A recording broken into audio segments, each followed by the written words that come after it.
और चलिए अब आपको सुनवाते हैं पीएम मोदी के मन की बात। सबसे यादगार पल क्या रहे तो कितने ही वाकये याद आते हैं, लेकिन इसमें भी एक पल ऐसा है जो बहुत खास है।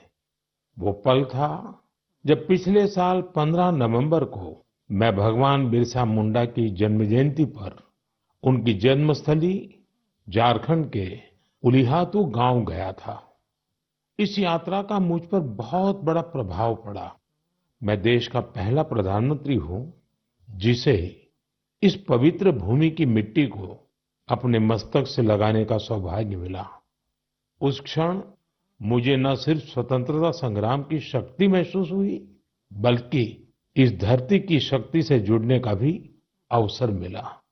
मुझे एहसास हुआ कि कैसे एक संकल्प को पूरा करने का साहस देश के करोड़ों लोगों का भाग्य बदल सकता है।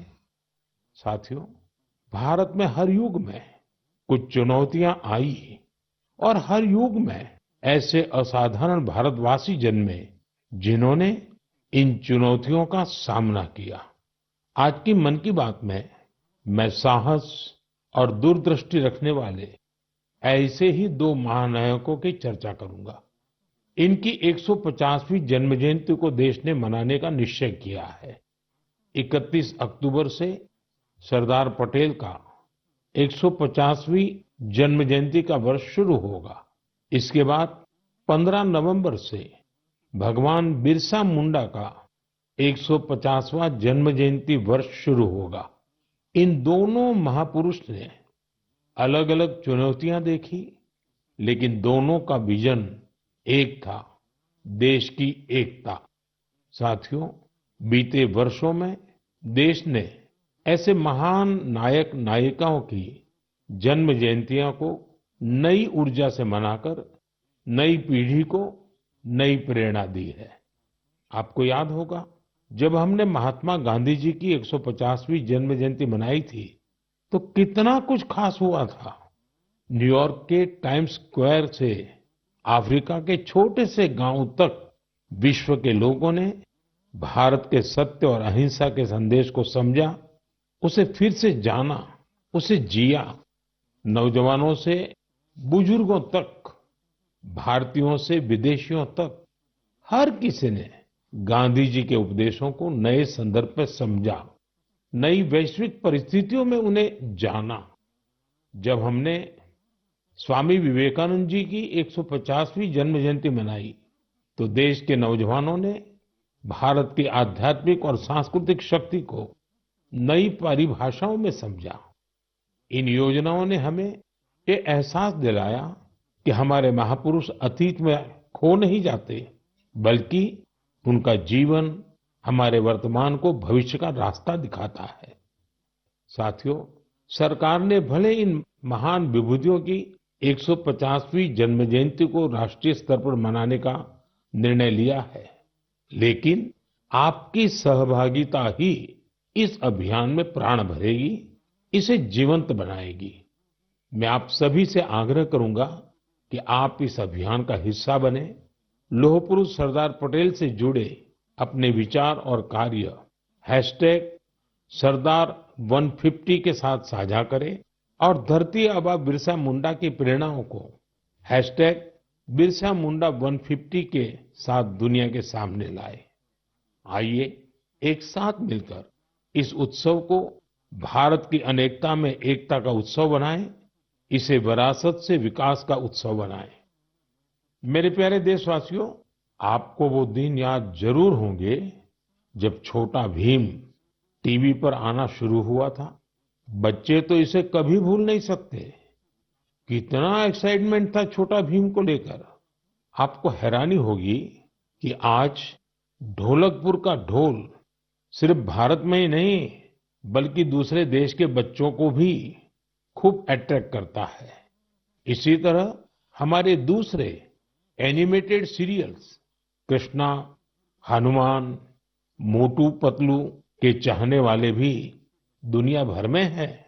भारत के एनिमेशन कैरेक्टर्स, यहाँ की एनिमेशन मूवीज अपने कंटेंट और क्रिएटिविटी की वजह से दुनिया भर में पसंद की जा रही है।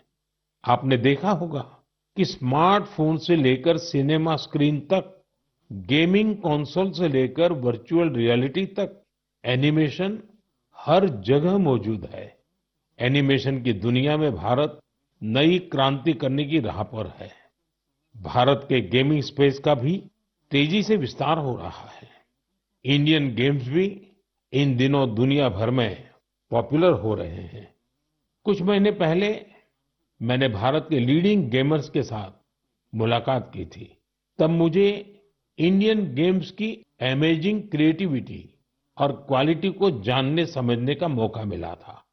वाकई देश में क्रिएटिव एनर्जी की एक लहर चल रही है। एनिमेशन की दुनिया में मेड इन इंडिया और मेड बाय इंडियंस छाया हुआ है। आपको ये जानकर खुशी होगी कि आज भारत के टैलेंट विदेशी प्रोडक्शन का भी अहम हिस्सा बन रहे हैं। अभी वाली स्पाइडरमैन हो या ट्रांसफॉर्मर्स, इन दोनों मूवीज में हरिनारायण राजीव के कंट्रीब्यूशन को लोगों ने खूब सराहा है।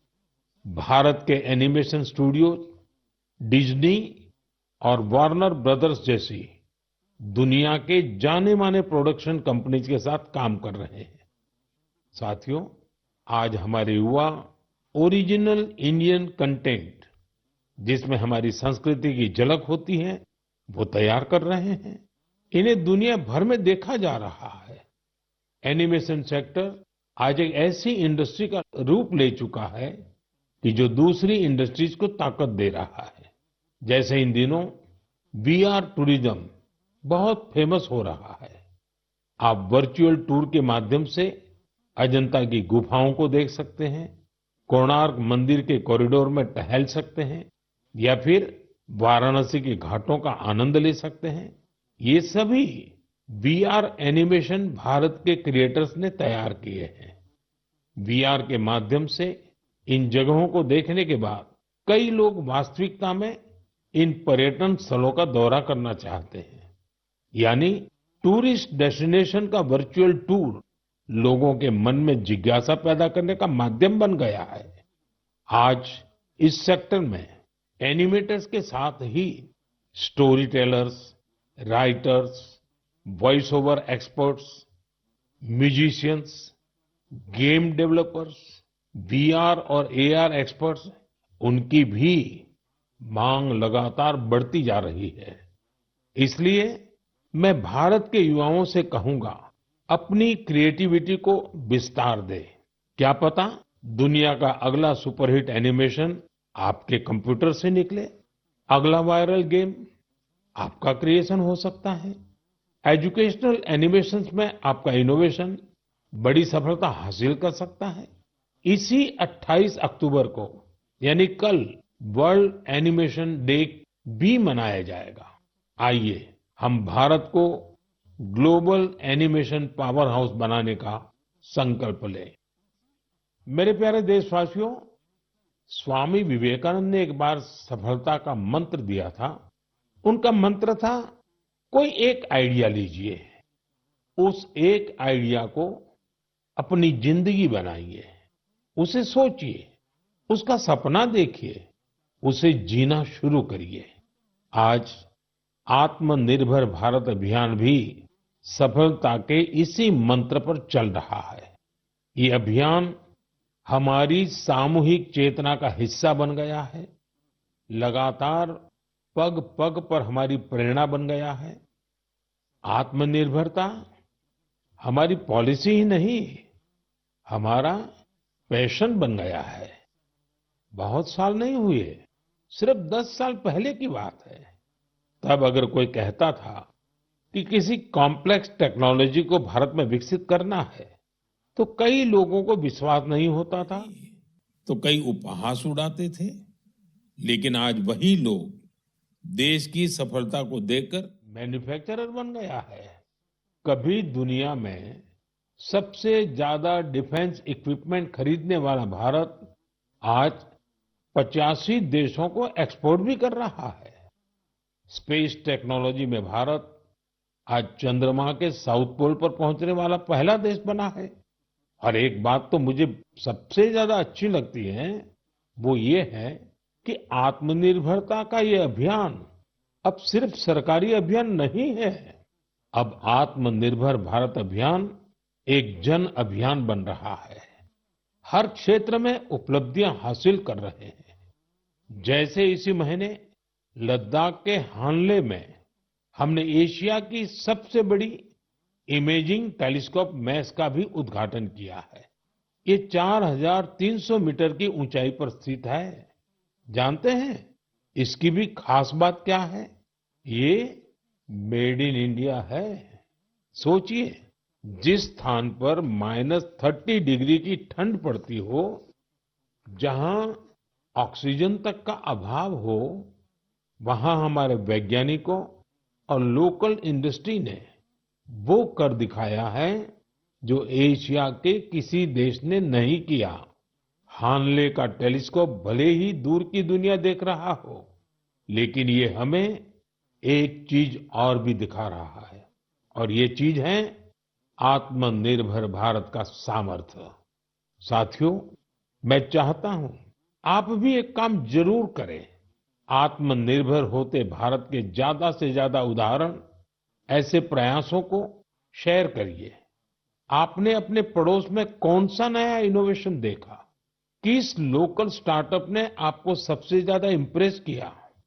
हैशटैग आत्मनिर्भर इनोवेशन के साथ सोशल मीडिया पर ये जानकारियां लिखिए और आत्मनिर्भर भारत का उत्सव मनाइए।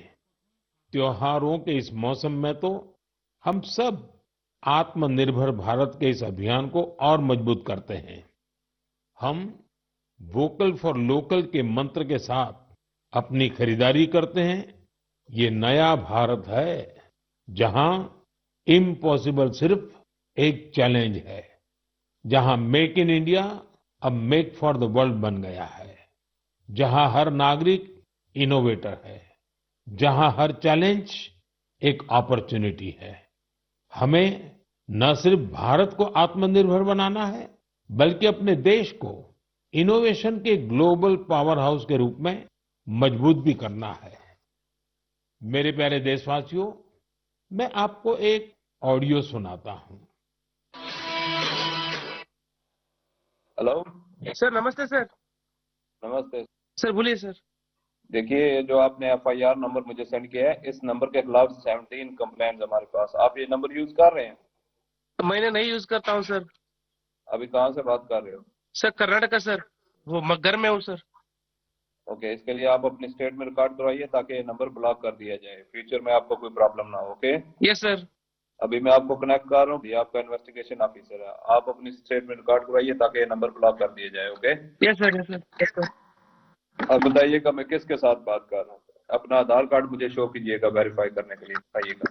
सर मेरे पास अभी नहीं है sir Aadhaar card sir, please sir. Phone आपके फोन में है? नहीं सर। फोन में आधार कार्ड की पिक्चर नहीं है आपके पास? नहीं है सर। नंबर याद है आपको? सर नहीं है सर, नंबर भी याद नहीं है सर। हमने सिर्फ वेरीफाई करना है। ओके, वेरीफाई करने के लिए नहीं सर। आप डरिए ना, डरिए ना। अगर आपने कुछ नहीं किया तो आप डरिए ना।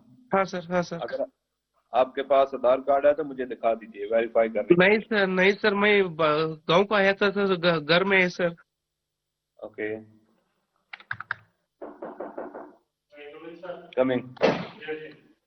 जय हिंद। इस व्यक्ति के वन साइड वीडियो का रिकॉर्ड करो as per the protocol. Okay, ये ऑडियो सिर्फ जानकारी के लिए नहीं, ये कोई मनोरंजन वाला ऑडियो नहीं है। एक गहरी चिंता को लेकर के ऑडियो आया है। आपने अभी जो बातचीत सुनी वो डिजिटल अरेस्ट के फरेब की है। ये बातचीत एक पीड़ित और फ्रॉड करने वाले के बीच हुई है। डिजिटल अरेस्ट के फ्रॉड में फोन करने वाले कभी पुलिस, कभी सीबीआई, कभी नारकोटिक्स, कभी आरबीआई, ऐसे भांति भांति के लेबल लगाकर बनावटी अधिकारी बनकर बात करते हैं और बड़े कॉन्फिडेंस के साथ करते हैं। मुझे मन की बात के बहुत से श्रोताओं ने कहा कि इसकी चर्चा जरूर करनी चाहिए।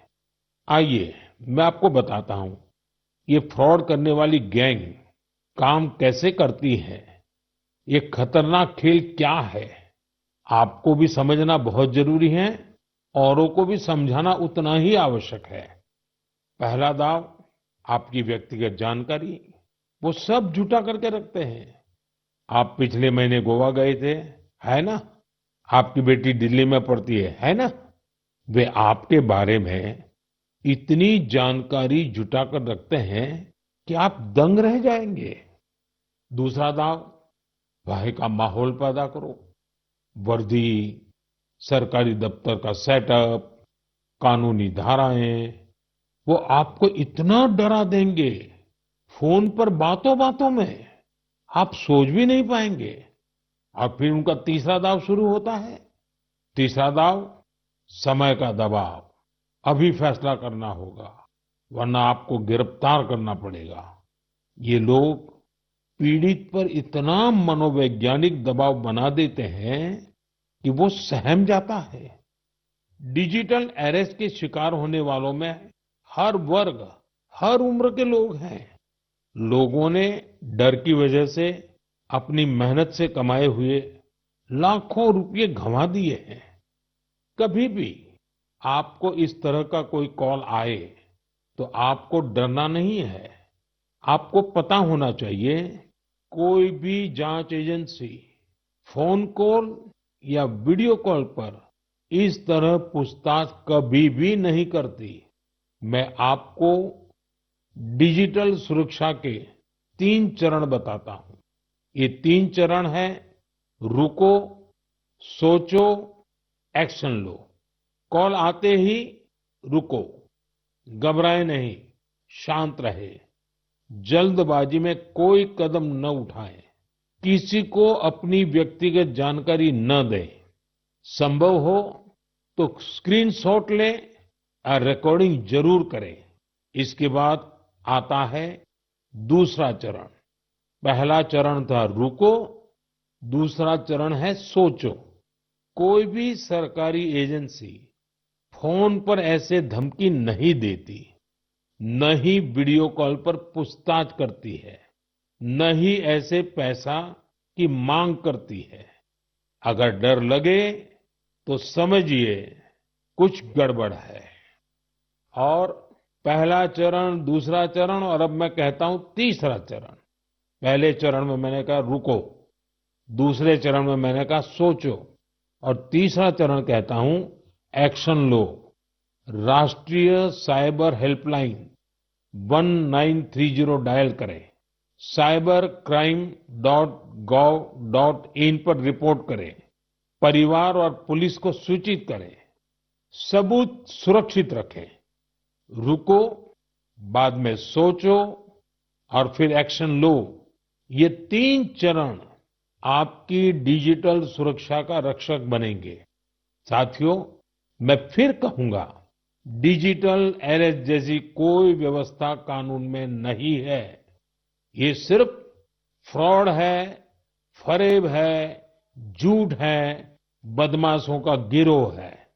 और जो लोग ऐसा कर रहे हैं वो समाज के दुश्मन है। डिजिटल अरेस्ट के नाम पर जो फरेब चल रहा है, उससे निपटने के लिए तमाम जांच एजेंसियां राज्य सरकारों के साथ मिलकर काम कर रही है। इन एजेंसियों में तालमेल बनाने के लिए नेशनल साइबर कोऑर्डिनेशन सेंटर की स्थापना की गई है। एजेंसियों की तरफ से ऐसे फ्रॉड करने वाली हजारों वीडियो कॉलिंग आईडी को ब्लॉक किया गया है। लाखों सिम कार्ड, मोबाइल फोन और बैंक अकाउंट्स को भी ब्लॉक किया गया है। एजेंसियां अपना काम कर रही है, लेकिन डिजिटल अरेस्ट के नाम पर हो रहे स्कैम से बचने के लिए बहुत जरूरी है हर किसी की जागरूकता, हर नागरिक की जागरूकता। जो लोग भी इस तरह के साइबर फ्रॉड का शिकार होते हैं, उन्हें ज्यादा से ज्यादा लोगों को इसके बारे में बताना चाहिए। आप जागरूकता के लिए हैशटैग सेफ डिजिटल इंडिया का प्रयोग कर सकते हैं। मैं स्कूलों और कॉलेजों को भी कहूंगा कि साइबर स्कैम के खिलाफ मुहिम में छात्रों को भी जोड़ें। समाज में सबके प्रयासों से ही हम इस चुनौती का मुकाबला कर सकते हैं। मेरे प्यारे देशवासियों, हमारे बहुत सारे स्कूली बच्चे कैलीग्राफी यानी सुलेख में काफी दिलचस्पी रखते हैं। इसके जरिए हमारी लिखावट साफ, सुंदर और आकर्षक बनी रहती है। आज जम्मू कश्मीर में इसका उपयोग लोकल कल्चर को लोकप्रिय बनाने के लिए किया जा रहा है। यहाँ के अनंतनाग की फिरदौसा बशीर जी, उनको कैलीग्राफी में महारत हासिल है। इसके जरिए वे स्थानीय संस्कृति के कई पहलुओं को सामने ला रही है। फिरदौसा जी की कैलीग्राफी ने स्थानीय लोगों, विशेषकर युवाओं को अपनी ओर आकर्षित किया है। ऐसा ही एक प्रयास उधमपुर के गोरीनाथ जी भी कर रहे हैं। एक सदी से भी अधिक पुरानी सारंगी के जरिए वे डोगरा संस्कृति और विरासत के विभिन्न रूपों को सहेजने में जुटे हैं। सारंगी की धुनों के साथ वे अपनी संस्कृति से जुड़ी प्राचीन कहानियां और ऐतिहासिक घटनाओं को दिलचस्प तरीके से बताते हैं। देश के अलग अलग हिस्सों में भी आपको ऐसे कई असाधारण लोग मिल जाएंगे जो सांस्कृतिक विरासत के संरक्षण के लिए आगे आए हैं। डी वैकुंठम करीब 50 साल से चेरियाल फोक आर्ट को लोकप्रिय बनाने में जुटे हैं। तेलंगाना से जुड़ी इस कला को आगे बढ़ाने का उनका ये प्रयास अद्भुत है।